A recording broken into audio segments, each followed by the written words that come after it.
أعوذ بالله السميع العليم من الشيطان الرجيم. بسم الله الرحمن الرحيم. قل يا أيها الناس إن كنتم في شك من ديني. کہہ دیجئے اے میرے پیغمبر، او لوگو، اگر تم میرے دین کے بارے میں کسی شک میں ہو، فَلَا أَعْبُدُ الَّذِينَ تَعْبُدُونَ مِن دُونِ اللَّهِ، تو میں ان کی عبادت نہیں کرتا جن کی تم اللہ کے سوا عبادت کرتے ہو، وَلَٰكِنْ أَعْبُدُ اللَّهَ الَّذِي يَتَوَفَّاكُمْ، لیکن میں اس اللہ کی عبادت کرتا ہوں جو تمہیں قبض کرتا ہے، جس کے اختیار میں تمہاری موت ہے، وَأُمِرْتُ أَنْ أَكُونَ مِنَ الْمُؤْمِنِينَ، اور مجھے حکم دیا گیا ہے کہ میں ایمان والوں میں سے ہو جاؤں، وَأَنْ أَقِمْ وَجْهَكَ لِلدِّينِ حَنِيفًا، اور یہ کہ تو اپنا چہرہ یکسو ہو کر اسی دین کی طرف سیدھا رکھ، وَلَا تَكُونَنَّ مِنَ الْمُشْرِكِينَ، اور مشرکوں سے ہرگز نہ ہونا، وَلَا تَدْعُ مِن دُونِ اللَّهِ مَا لَا يَنفَعُكَ وَلَا يَضُرُّكَ، اور اللہ کو چھوڑ کر اس چیز کو مت پکار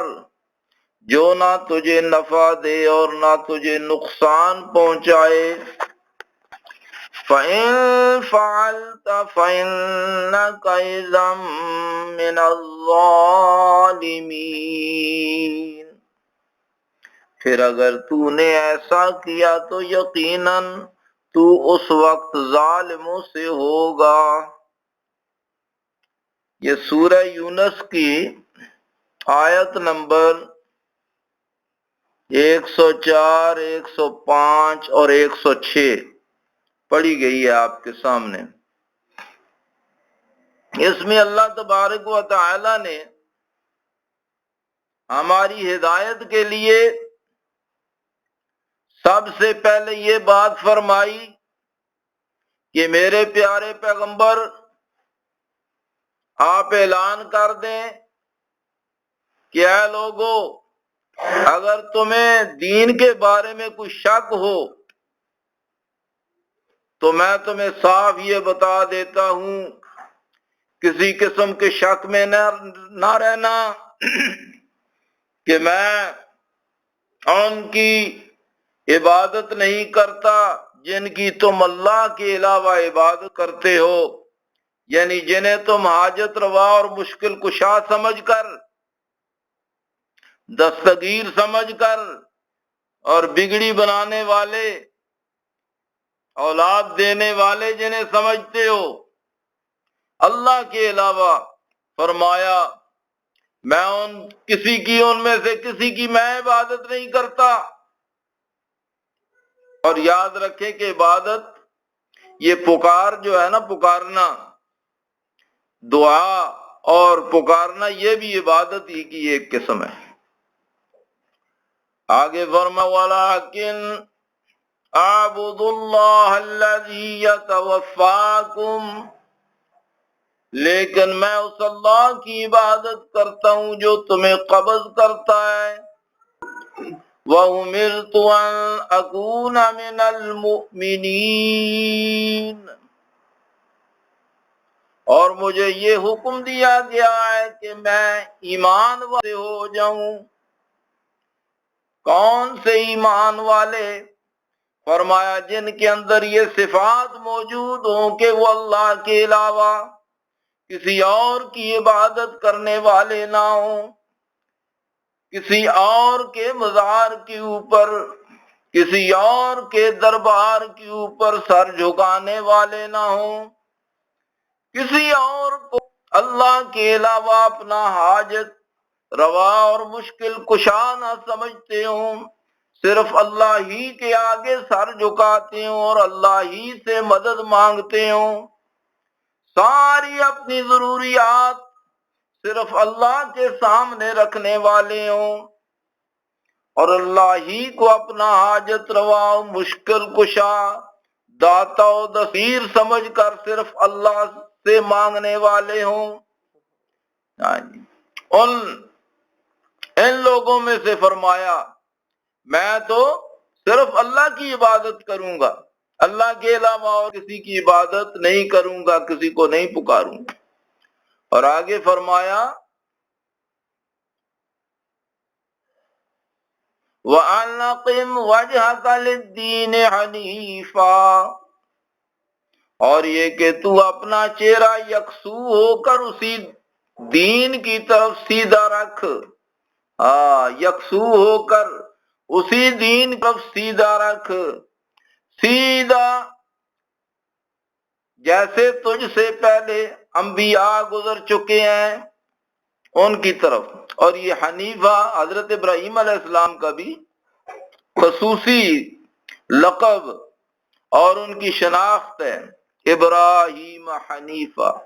یکسو ہونے والا اور مخلوق سے ہٹ کر اپنے خالق کے ساتھ اپنا رابطہ اور اپنا تعلق جوڑنے والا۔ آگے فرمایا وَلَا تَكُونَنَّ مِنَ الْمُشْرِكِينَ، اور مشرکوں میں سے نہ ہونا۔ یہاں اللہ تبارک و تعالی نے مخاطب تو نبی اکرم صلی اللہ علیہ وسلم کو فرمایا، لیکن ساری امتوں کے نبی اکرم صلی اللہ علیہ وسلم تو بہت ہی بلند و بالا تھے کہ آپ سے کسی قسم کا شرک ہوتا۔ آپ کی ذات تو بہت بلند ہے، آپ تو امام الموحدین ہیں، لیکن یہ امت کو سمجھایا جا رہا ہے کہ دیکھنا شرک کے قریب نہ جانا۔ آگے صاف صاف فرما دیا وَلَا تَدْعُ مِن دُونِ اللَّهِ مَا لَا يَنفَعُكَ وَلَا يَضُرُّكَ، اور اللہ کو چھوڑ کر انہیں نہ پکارنا جو تجھے نہ نفع دیں اور نہ نقصان دیں، نہ نفع دے سکے نہ نقصان پہنچا سکے، ایسوں کو نہ پکارنا۔ تو مقصد یہ ہے کہ اللہ کے علاوہ کوئی نفع اور نقصان نہیں دے سکتا۔ آپ کہیں گے تھوڑی سی اس کی وضاحت، تو وضاحت بھی میں آپ کو اس کی بتا دیتا ہوں۔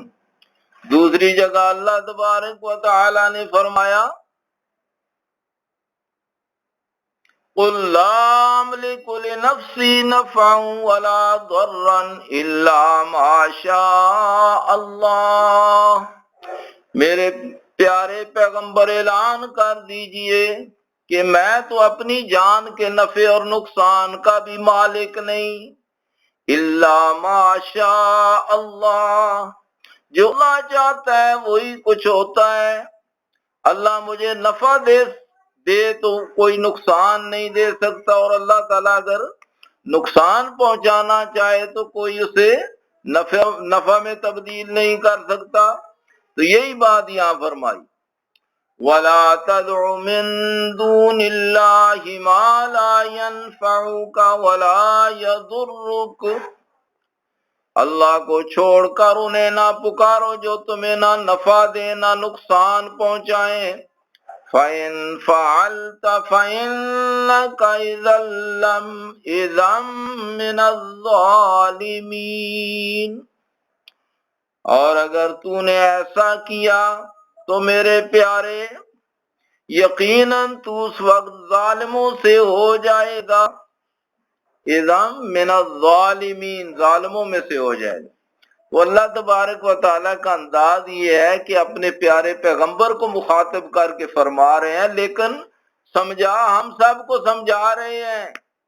کہ میرا پیغمبر تو بہت بلند ہے کہ وہ کسی قسم کا شرک اس کے اندر ہو، ان چیزوں سے بلند ہے، لیکن یاد رکھو تم کہ اگر امت محمدیہ تم نے کبھی ایسا کام کیا، اللہ کے علاوہ کسی کو نفع اور نقصان کا مالک سمجھا، تو پھر کیا ہو جائے گا؟ اذا من الظالمین، ظالموں میں سے ہو جائیں گے۔ اللہ تبارک و تعالی بھائی ہمیں عمل کی توفیق نصیب فرمائے، اور عقیدہ توحید کے اوپر ہی ہم زندہ رہیں، اور عقیدہ توحید کے اوپر ہی ہماری موت آئے۔ وآخر دعوانا الحمدللہ رب العالمین۔